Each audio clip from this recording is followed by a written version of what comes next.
Hello, everybody. Welcome to the Going Ballistic podcast, episode number 28. I can't believe I've got 28 now. I've been doing it for a long time, but we're only up to 28 because I've skipped a bunch, and I apologize, but I'm trying to be better about it, and I'm trying to do it every single week now, and I couldn't do it last night. I had to reschedule the podcast to tonight because I was on the most unexpected trip. Somebody reached out to me that I never would have guessed and wanted me to come teach some sniper long range theory, and it was fun. I'm glad I did it. It was a great chance to get out there. So let me tell you who it was, so you can understand how random some of the things I do are or is, or I don't know the right way to say that. Well, first off, I've been getting a lot of responses to the podcast, some really good feedback from y'all. And some of the comments are saying, like, I love your podcast, but my wife doesn't because she's stuck listening to it in the car with me or at home. So apologies to all the wives out there. I'm sorry. So guys, and maybe some of the girls that want to listen to, the National Roadside Vegetation Management Association, I hadn't heard of them either, reached out to me and said, hey, we have an issue sometimes with the herbicides or the pesticides that they spray on the side of the roads to take care of the weeds or the grass. They're having some troubles where the wind is blowing too strong and it blows the herbicide off path and lands maybe in a farm and kills a farmer's crops. And obviously that's a problem. So they wanted to know better ways to read the wind and thought maybe I could help. And from going back and forth with the folks, some great folks I was working with, I was actually trying to kind of talk them out of it at first, going, I don't know if I'm the best fit. I mean, it'd be a fun, interesting topic, but I'm just not quite sure if that would work out. Well, we figured out a way to make it work. And despite all the weather we had with Hurricane Irma, of me trying to get out of Nashville and make it out to Missouri to go to the event, was quite a challenge. But I made it out. And yesterday I had 4 flights. So a connection each way there and back. I flew out, got to the conference center, had a few minutes to kind of gather my thoughts while somebody was still presenting, roll right up on stage and give about an hour and 15-minute presentation on sniper wind reading theory and techniques and how it can apply to the pesticide industry. And I was nervous. I wasn't nervous because of talking in front of a group of people. I'm used to that. I was nervous in that, man, what if this topic just bombs? I mean, it probably sounded interesting on the topic list. They have, Environmental Protection Agency speeches and, Department of Transportation folks talking about things. Then they have sniper wind reading. But got up there, did it, and it was awesome. Everybody loved it. The audience was super engaged. I tried to throw some funny videos in there, like the Monty Python, if you guys aren't familiar with it, is an old British comedy sketch show. Of course, they've had movies too, but it used to be a TV show. I think it was called The Flying Circus. Well, in SOTIC, I've told you guys about SOTIC before, the Special Operations Target Interdiction course. In my opinion, the premier sniper course in the world. At the beginning of the segment of the course, that was a couple months long, where they started the sniper concealment block of instruction as we started learning about that. They started with an introductory video, and the video was How Not to Be Seen by Monty Python. And it made me laugh so hard because these guys that I thought would be so serious about their jobs actually had great senses of humor, which is maybe why I fit in with them. They like to joke around about things. And one of the things they did is showed that video, and I'll try and find a way to link it in the show notes for this podcast on ryankleckner.com. If you don't see the video, it's really funny. It essentially has John Cleese narrating, and it has a picture of a countryside. And he's saying, in this view, you can see 40 people. There's 40 people. Notice they can't be seen. And of course, it's just a picture of the countryside. And then he goes to the next scene. He says, and here we have, so-and-so hiding. So-and-so, please stand up. And the guy stands up. And as soon as he stands up, a gunshot goes off, and the guy keels over like he's been shot. And John Cleese introduces the importance of not standing up when it comes to not being seen. And it goes through a few more people, and the next one stands up and gets shot. And then finally the third person doesn't stand up. And therefore, they've learned the valuable lesson in not being seen and not to stand up. It's really funny. It's silly and it's funny. And so I started it with them just to try and give a little bit of a taste of some sniper related humor, if there's such a thing. And then I got into how to read wind. And so I talked to them about the wind theory. And I thought maybe you guys might like to hear some of the stuff too. It's really high level and it doesn't necessarily all apply to shooting per se. It's more like wind. But the points I hammered home with them were, one is wind flows like water. It really kind of does. So if you don't miss the big picture, if you, when you go to the range, when you're out hunting, if you just step back and look at all what's going on around you, you can get a better idea of what the wind is going to do, because you can look at the hills. You can say, well, if a giant like end of the world Noah's Ark type flood came flying through here, what would happen with the water? Well, it may not go over the hill that's next to me, but there's a gap, there's a saddle between these two hills up in front of me. And if it was coming from the right, well, I could imagine that most of it would squeeze through that saddle. And when it went through that saddle, it probably is going to be going pretty fast when it's in the saddle, right? Because it's going to be like a funnel to get it in there. Well, the same thing happens with wind. Some of the wind will, of course, make it over the hills, but if it has a chance, it's going to go through that saddle or that channel, and it's going to speed up. Well, I was trying to explain this to them to say, hey, when you look down the road in front of you, you're trying to figure out what the wind's going to do. Getting a wind meter out, yeah, that's great, but it is only going to tell you the wind at your position. It's not going to tell you the wind, what's going on all the way down the road. So the problem is people will take that wind meter and think it's an accurate description of what's really going on, but it's not. But if they think about the way the water flows, they can say, well, the wind's doing a certain thing in my location, and up there it looks like the wind might accelerate or might be further, be faster through there. Well, it's something they can use to then judge what the wind might do ahead of them. Well, I talked through the various types of wind meters they can use. They can have the inexpensive. What you'll see some of these folks have will be a plastic device that has a little ball inside of it. As the wind blows over the top, the ball moves up and down. That works, but it doesn't tell you the direction of the wind. It only tells you the magnitude of the wind. So I went into that a little bit about how wind's a vector. It's got a direction and a magnitude. And I gave examples in the pictures of both, where you can try and use vegetation, for example, to figure out the direction, but you can't really use vegetation to figure out the magnitude or how fast the wind is going, because it's different in every place. It's different in different times of the year. And if it's just rained or not, if the grass is in the spring, or if there's weeds that have, blooms on them or blossom, I don't know what you call it. Is it a bloom or a blossom on a weed? I don't know, but it's got leaves on it and it blows easily. Well, it's going to move a lot more. And if you tried to commit that to memory, that when that type of weed blows that much of an angle to this speed, well, that's going to be all out the window when it's fall and there isn't as much growing on the vegetation, and maybe the stuff's a little stiffer, so it doesn't blow as much. So vegetation is good for direction, and it's good for some hints for the speed or the power of the wind, but it's not foolproof. So that's one way I talked about the direction and other things they can tell. And I just mentioned, well, you can use flags. But then I love to show a picture of the Washington Monument. And this was shown to me before too, is the Washington Monument in DC has American flags all the way around it in a circle. And if you get the right picture, you can see just about every other flag going the exact opposite direction. So perfect timing, someone from the crowd had said, yeah, what about flags? I said, great. We can use external indicators like flags, but check this out. And I went to the picture and I said, based on the flags, which way is the wind blowing? And you couldn't tell, because one flag said left to right, the other flag said right to left, and it varied all the way down. And I said, so here's the lesson. Not that you shouldn't use flags, or not that you shouldn't use external indicators, but instead the wind direction at every location matters. So stop standing there, holding up a finger in the air to figure out which direction the wind's blowing, or using a wind meter and thinking that's going to be consistent. The direction can change all the way down. Same thing with the magnitude. So we started talking about ways they could tell the magnitude. And the same point hammered home, the magnitude at every location matters, and wind changes rapidly. This is a conversation that's more than we could probably get into here, but I train students all the time. When you get a wind call, shoot.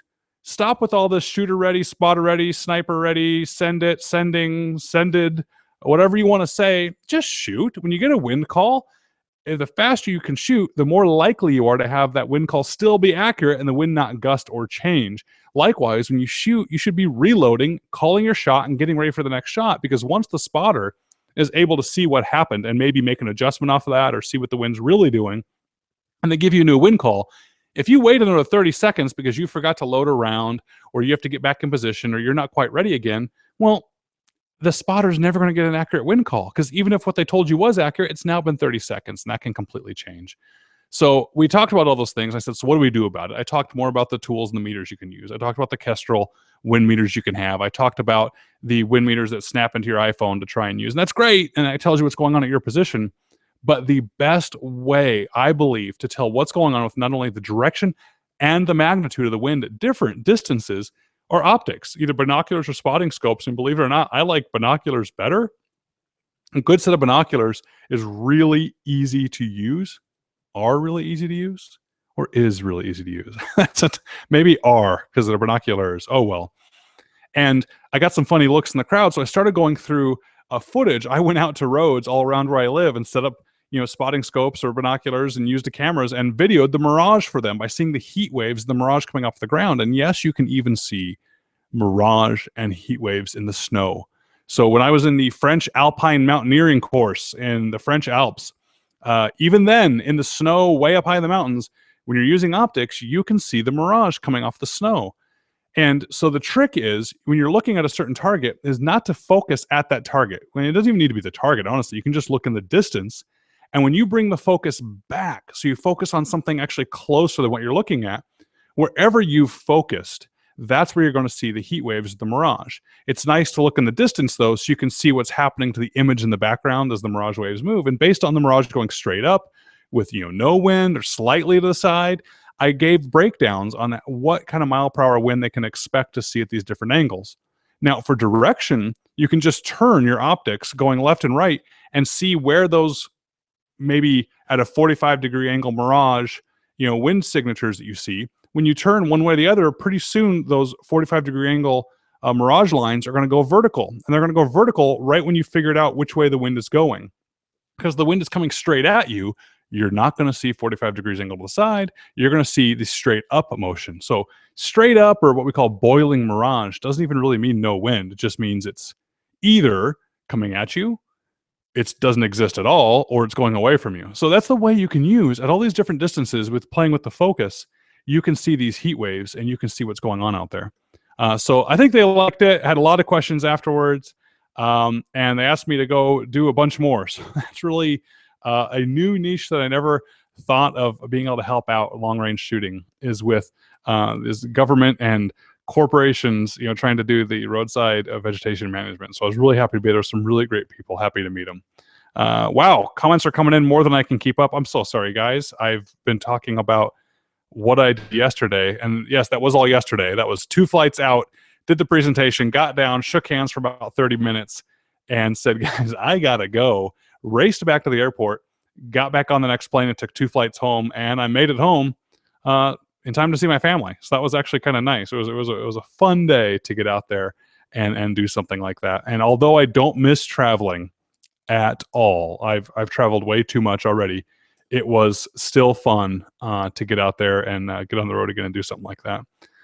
So I see some posts coming in. Evan, thanks for joining. Looks like you joined a little early. You accidentally stumbled across this live feed on YouTube. That's great. Someone sent you a video of someone shooting a standing 50 cal shot. Yes, that could have been me.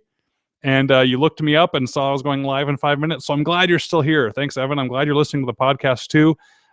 If I can keep it going this way, we're going to be doing these podcasts live on YouTube every time I'm on. So jump on and make the comments. Jump on and see me talking to myself tonight. Jason couldn't make it. I'm so sorry he's not here. I know you guys love Jason. The feedback and the comments I get from you supports that. But he got tied up. I think he's feeling under the weather, but we'll get him back as often as we can. Let's see the next comments here. Evan, you're talking about you liking the AR-15 build series. Good.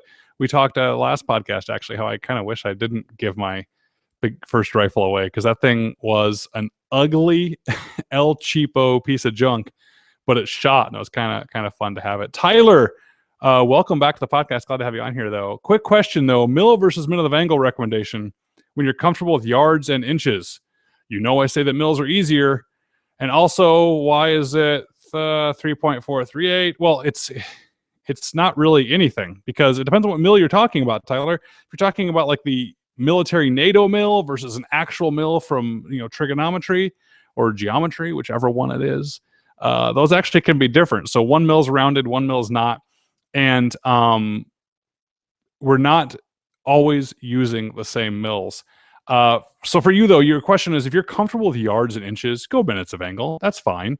The yards doesn't matter. It's that you're comfortable with inches. If you can look out of the target and you see a difference between where you wanted to hit and where you did hit, and you see that as 6 inches, that's probably an indication you can use minutes. Now, if you want to learn and you're starting fresh, that's why I say go mils, because you can teach yourself fresh. Just start thinking in centimeters, and then you work in tenths of mils. But for me, yeah, I'm stuck not only thinking in inches, but I just learned for so many years of minutes of angle. I'm now coming over to the dark side. I'm coming over to the mil side because so many people are doing it. And really, once you do have it down, it does work a lot better. It really does.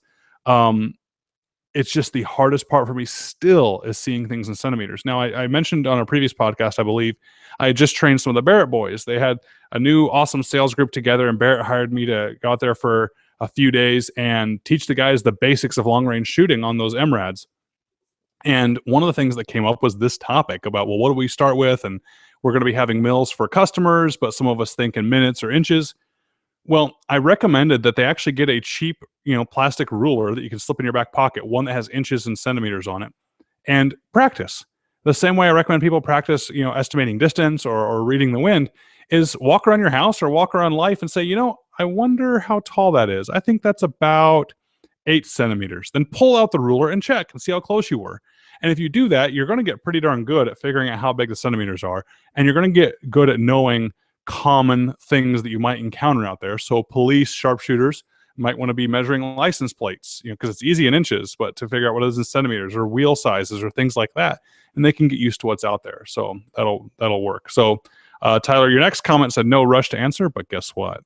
I just answered. Hydrolife, welcome. The collecting rifle looks so sexy. I agree, man. I actually put a post on my Facebook page that said, is it wrong to obsess over your own rifle like this? It feels weird, but I like it.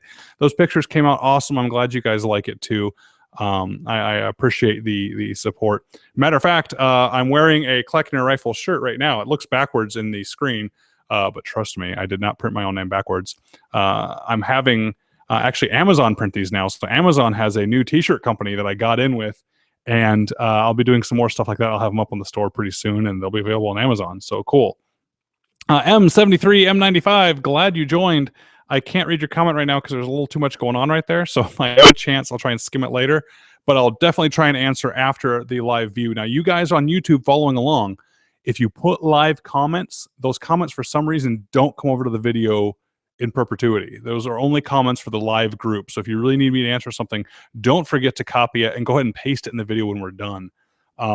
So I have a few things I could talk about tonight.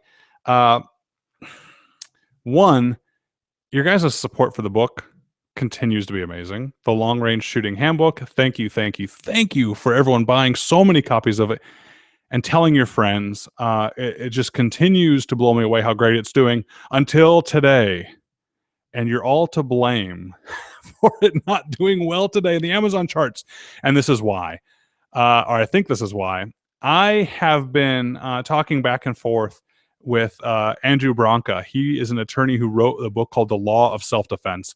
And seems like a great guy. We've had some good conversations going on. I'm actually linking up with him this weekend, which is going to be wonderful to be able to meet him, because I'm one of the few people in our industry, and I do not get this, that's not afraid to reach out to other people and be like, hey, we're kind of in the same area. We might be competing, like, for example, for book rankings or book sales. We might be competing for this product, but I just wanted to say, hey, and let me know if we can do anything. Just for some reason, so many people in our industry are afraid to do that. But we did that, and we've been linking up, and it's really great. And so I like his book, and I like what he's doing so much that I figured, you know what? I'm going to throw a pitch out for his book. So on my Facebook page, I put, hey guys, here's a recommended book to read. Check it out. And I put the link to Amazon. And I even jokingly said, hey, let's just not go too crazy and unseat the Long Range Shooting Handbook in the rankings. And guess what you guys did? You guys are so awesome.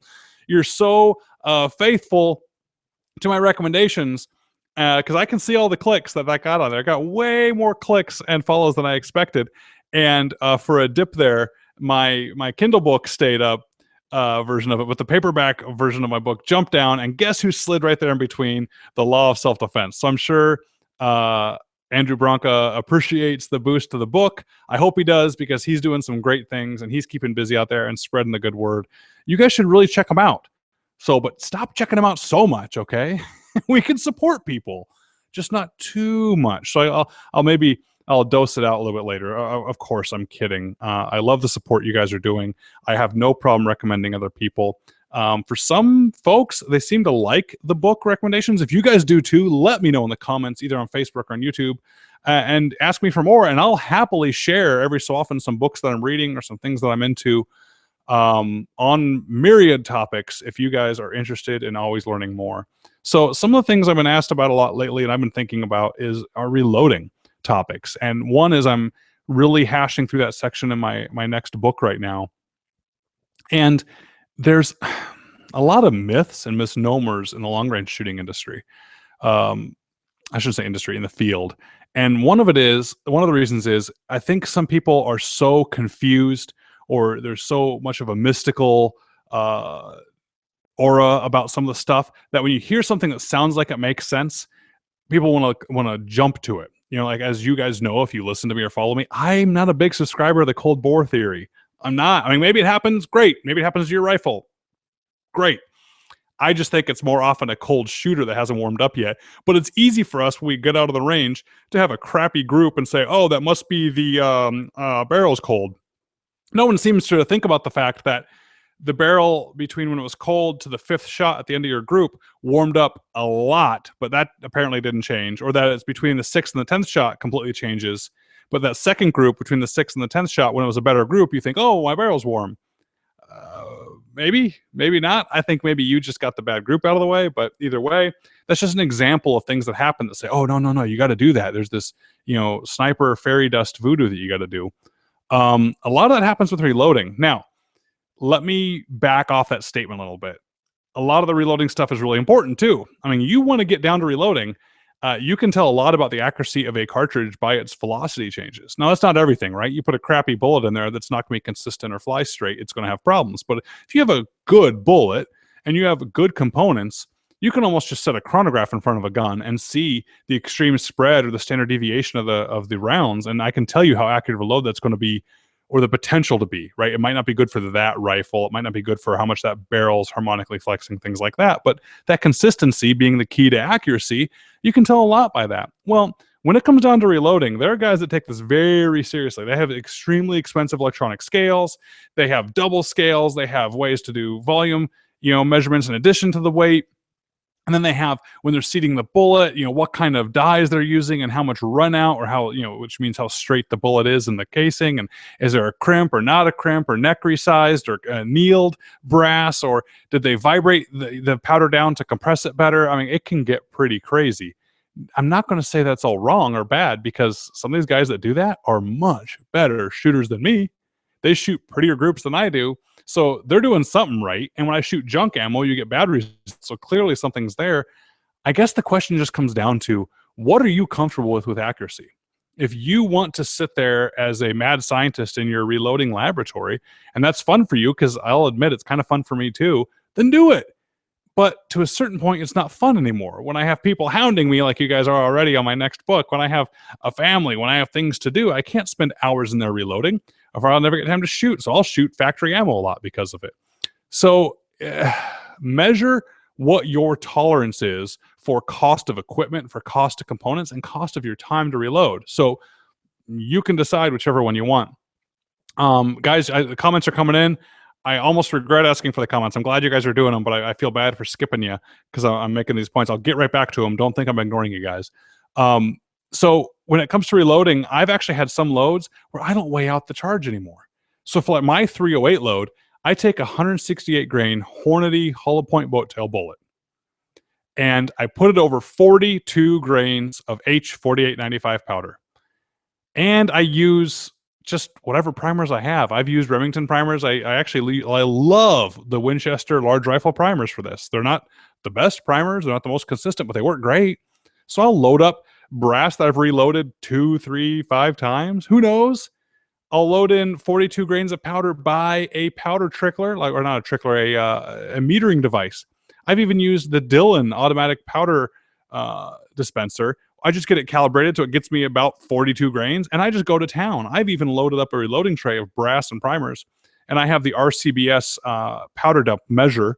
I'll have it set up, and I'll just take the whole tray and just boom, boom, boom, boom, just dump one through the next, get all the powder in there and seat the bullets and go, only because I found that my groups are just as good when I do that for that load for my rifle than when I hand trickle and weigh every single granule of powder out. I just don't see that big of a difference. Now, again, you guys know me. I'm happy under a minute of angle. I shoot a half-minute group. I'm ecstatic. That's great for me. I'm not a group shooter. I want to shoot tactically out at distance. And when I'm shooting like that out of my short-barreled 308, it works great for me. So that recipe, I'll load them up. I'll fill a bag with the ammo and then go out and shoot it. And it always works great. So I'm not carrying around like these little reloading boxes with everything precise because I've got that load down. Now for my 6.5 Creedmoor, I'm trying to figure out the load. So I'm having to keep them segregated. I'm working with different seating depths and different powders and amounts of powders. I'm trying to do all this magic to figure it out. But if you just went and bought, I don't know, federal gold medal match ammo, I bet it's going to shoot pretty darn great in your gun. Just about most guns it's going to shoot great. Now you can squeeze out some more accuracy by doing more, but it's up to you guys. So the powders I use all the time, because people ask me that too, is remember that H4895. And the reason I use that, if I could only have one powder for the rest of my life, that would be it, because it's usable in so many different cartridges. Some people don't know this. It's the first commercially available powder, and you can do those reduced rifle loads. And I think I talked with Jason about this. So I don't want to repeat it for you guys that listen to the podcast if I don't have to, but sorry, sometimes I repeat myself. So here you go. Hodgdon actually produces an information sheet that talks about reduced rifle loads. So you can get these 60% loads where you can safely decrease the amount of powder and shoot really light bullets. You can make a 300 Win Mag feel a lot less than the recoil of a 308. If you want to go varmint hunting with your 300 Win Mag, you can shoot 125 grain bullets with very little recoil at all, and it's soft shooting and fun. So it's fun to teach a new shooter to shoot. You can do these things with the H4895, and that's one of the reasons I love it. Another powder I really like that I put on my Facebook page, I did sarcastically say, would you guys stop buying it, please, because there's not enough for me, is Ramshot Tack. I don't know why this powder gets a bad name. It does, though. For some reason, people think Ramshot, they're like, oh, that's not serious powder. Well, it is. It's good powder. I mean, it's as far as my understanding of it is, it's a rebranded powder that is, I think, from Belgium that they bring in to their formulation. And you want to talk about something that meters well. It's this stuff. It seriously flows through a metering device like water. It's like the silky flattened granules. It is awesome stuff. And you can use it in 308 or 223, but I use it in 223. I put it behind little 55 grain bullets, and I use 22 grains of it, or actually about 22.4 grains, for just the softest, flattest shooting 223 ever. So for like a 3-gun competition where I don't need the power, but I need enough to cycle the gun, but I want to shoot quickly, that's awesome. But then I also have a load that's in the 26 grain range that zings those 55 grain bullets at the velocity they're supposed to go. So just with the same powder, I can play around an awful lot. It's inexpensive. I always find it in stock places. Now, the only downside to it is it's a little dirty.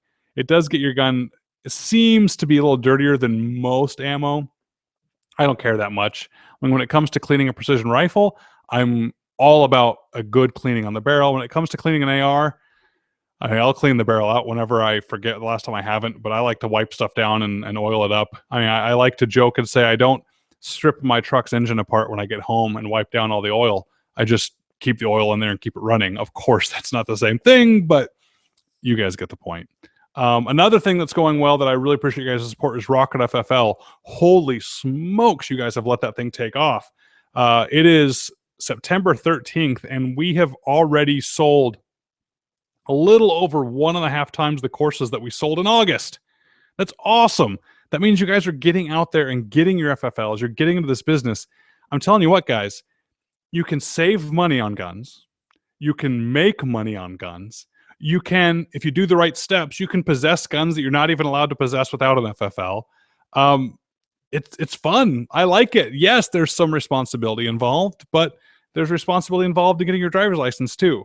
But it sure makes life a lot easier sometimes, even though you have to have insurance for your car, and you have to have maintenance on your car, and you can't break all these laws on the road. Even though all those restrictions apply, it's still a good thing to have. So I think an FFL is a good thing to have. Just don't do it on your own. I mean, get it on your own if you want, but get help so you know what record keeping requirements you have, what you can expect for ATF inspections and stuff like that. And if you want to use Rocket FFL to support me and what I'm doing, awesome. I fully believe you're getting the best content and the best information available, because I literally am a firearms attorney and do this day in and day out. But if you don't use it, that's fine. I'm not going to get my feelings hurt.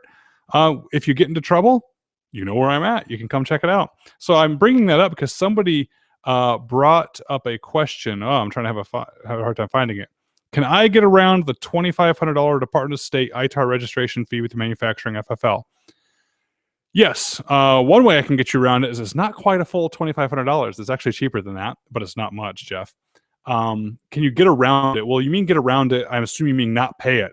Yeah, you can not pay it. Matter of fact, this is not what you should do, but it is amazing how many mid-sized manufacturers of components, not even full firearms, but components, had no idea this requirement even existed.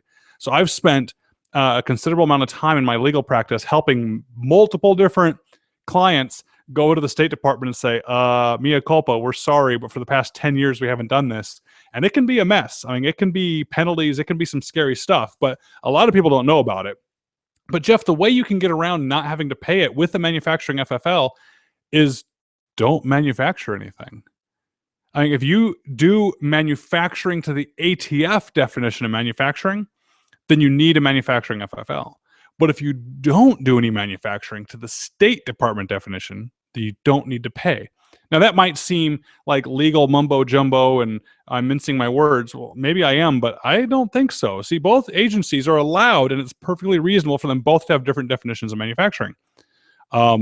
For example, like manufacturing a bomb might require that you do something with explosives, but manufacturing a car has nothing to do with explosives. So yes, different definitions of manufacturing can exist, and it makes sense that they exist. Well, for the ATF, if you're manufacturing a firearm, then you are manufacturing, you need an FFL.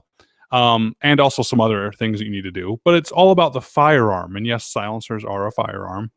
For the State Department, if you're manufacturing what's called a defense article. Now, defense articles are firearms and parts for firearms. So if you are a company that wants to make aftermarket triggers for Glocks, for example, you're not making Glocks, you're not making guns, you're just making little levers that go into firearms.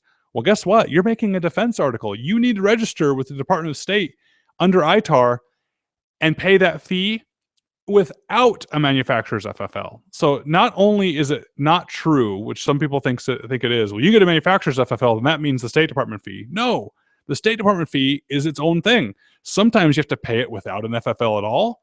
And in some cases, you can have an FFL and not have to pay it.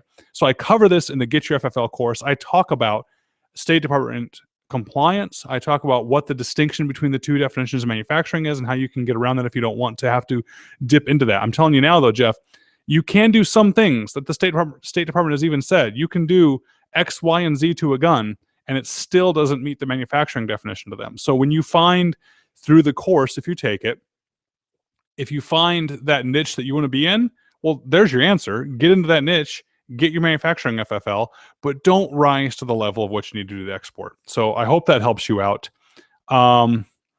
Evan, off topic, but you love my slide lock, slide stop theory. Good, because a lot of people don't.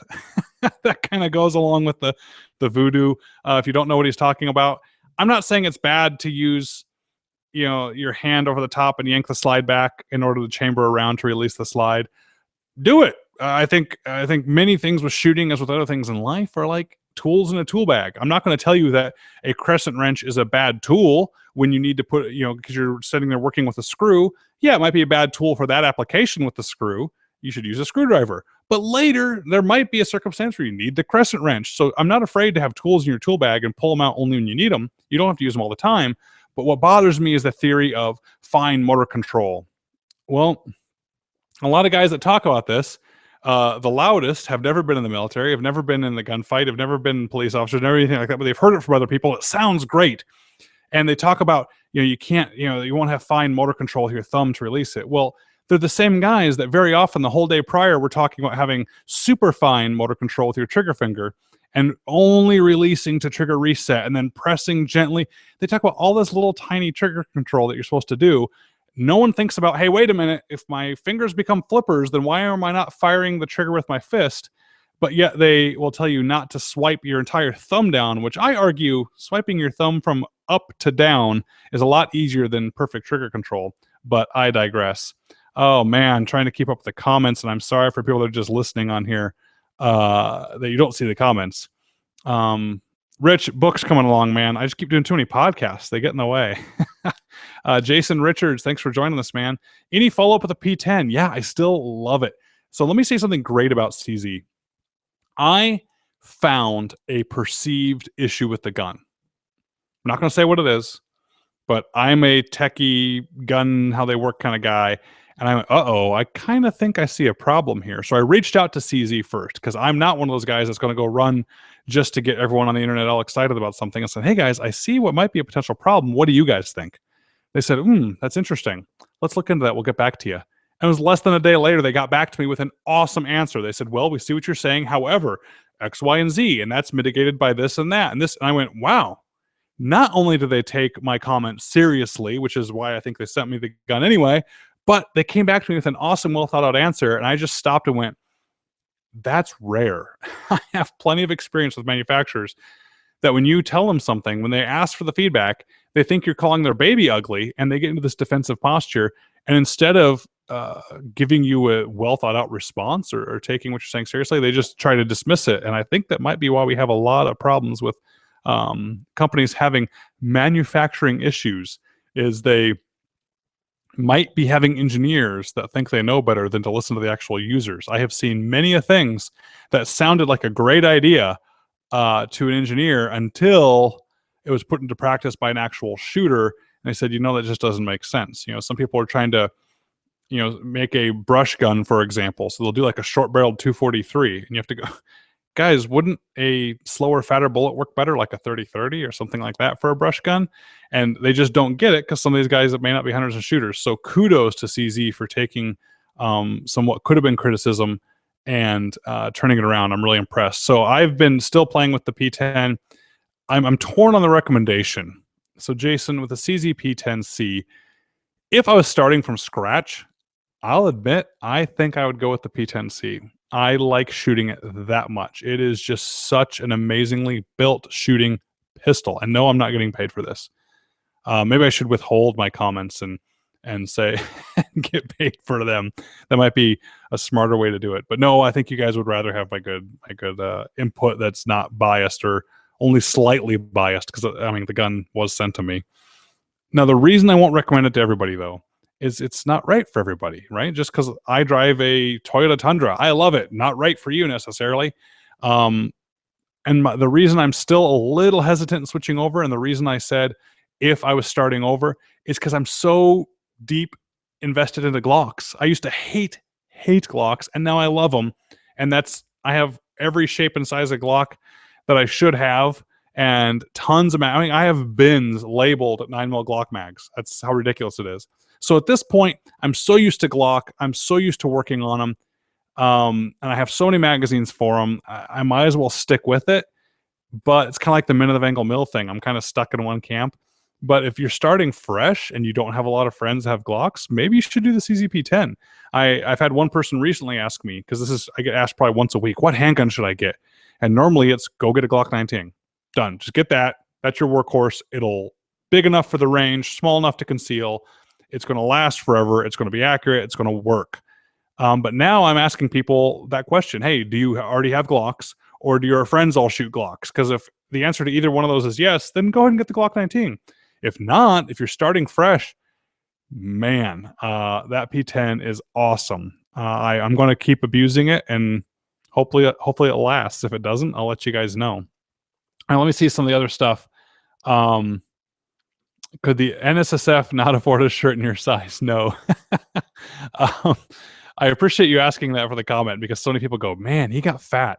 Well, I'm not exactly skinny anymore, or in the best shape as I should be. But yeah, that shirt, if you watch, it's the shirt being bulky and baggy. It's not me being really that big, but it was a unflattering fit to the shirt.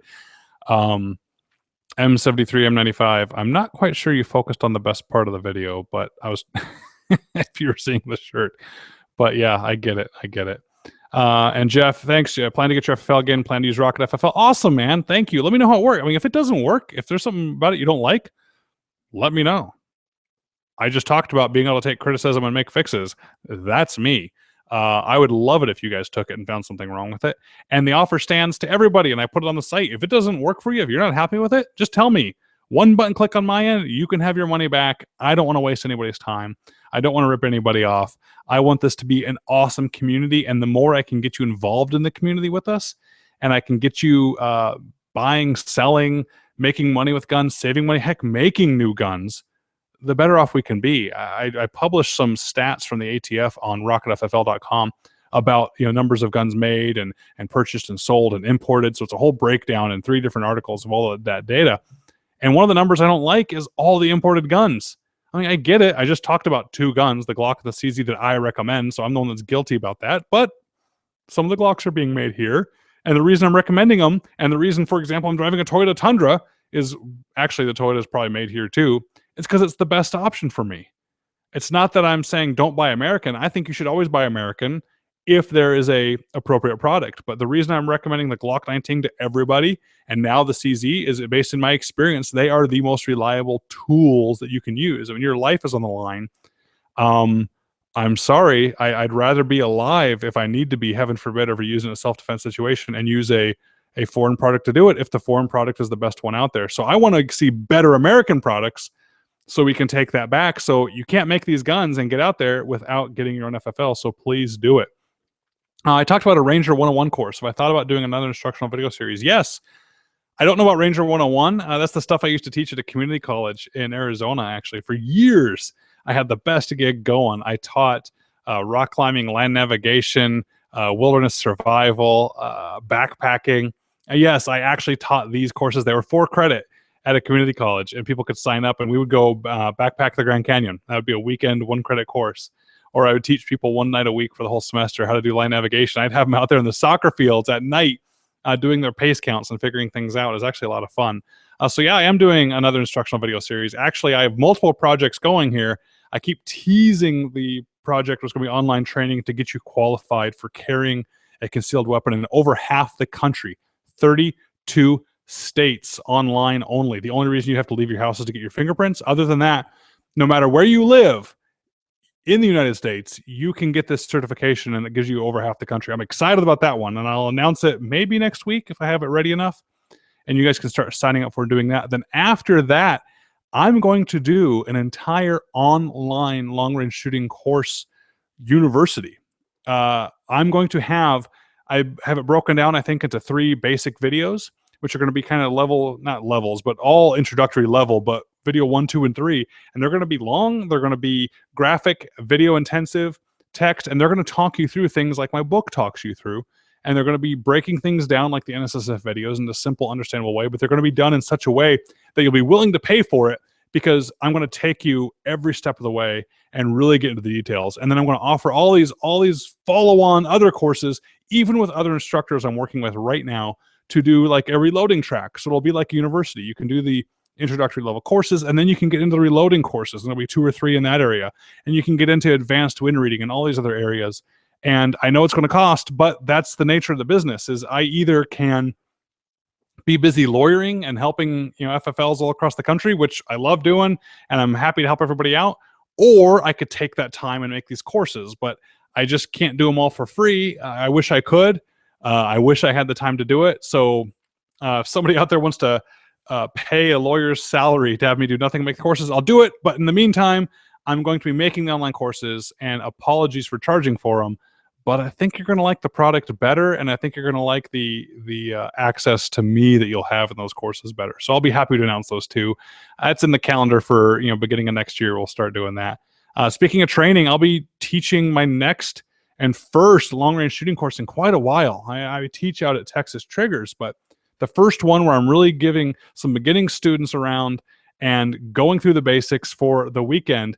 And it's going to be this coming weekend in Phoenix. And so I think it's all filled up. You're welcome to check out on my Facebook page or look at STA Training's page to see if there's any openings, but I don't think there are. People are actually going to be staying out there on site with us in a bunkhouse, and we're going to be having a lot of fun. I hope to get you guys some good pictures from that. And if it works out, maybe I'll do more training. Maybe I'll do some more around the country. I know you guys are eager to have me in different places. So I have a whole lot more topics to talk about, but I've been rambling enough on my own. So I think I'm going to end it here. I appreciate you guys coming in. Sorry for everyone in the live chat I didn't get to. And sorry for everyone on the podcast just listening to the audio that has to listen to me talking to people on the chat that you can't see. But I appreciate you tuning in, and we'll try and get Jason on for next time. I appreciate everybody. The podcast numbers keep going up, and it's because you're telling people. People aren't accidentally stumbling upon my podcast. You are telling friends to tune in and to check it out, and I appreciate it. It gives me a chance to teach you guys a little something. It gives me a chance to talk about some of the adventures of my life and connect with you guys. And you know what? I think that's the best part about doing all this. So everybody, thank you for tuning in. Stay safe, and I'll talk to you next week.